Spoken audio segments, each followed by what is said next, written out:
En ce 1er mai, on s'intéresse à des travailleurs indispensables, les camionneurs européens fortement touchés par le Covid-19.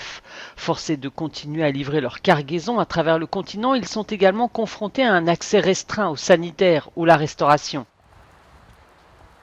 Sergio passe habituellement une semaine d'affilée sur la route. Aujourd'hui, il n'est pas rentré chez lui depuis plus d'1 mois. Je suis prêt à me sacrifier pour ma famille, pour l'entreprise pour laquelle je travaille, pour l'Italie et pour toute l'Europe. Mais je ne suis pas prêt à prendre le risque de contaminer ma famille.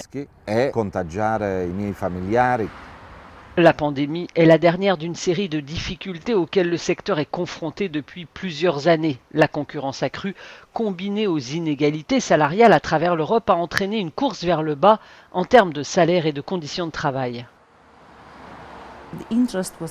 L'intérêt a toujours été de maintenir un coût de main-d'œuvre très bas, et avec l'accès aux États membres qui ont des niveaux de salaire peu élevés, cela a été possible.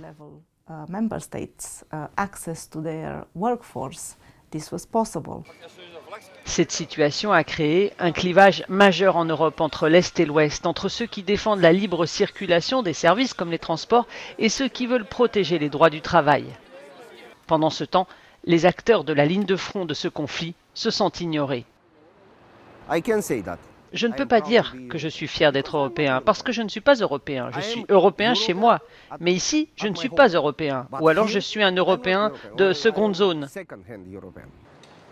L'Union européenne planche depuis 2017 sur une réforme majeure du secteur. Si elle est adoptée, les chauffeurs ont l'espoir qu'elle change la donne. Retrouvez la totalité de ce reportage toute la semaine dans Unreported Europe sur Euronews.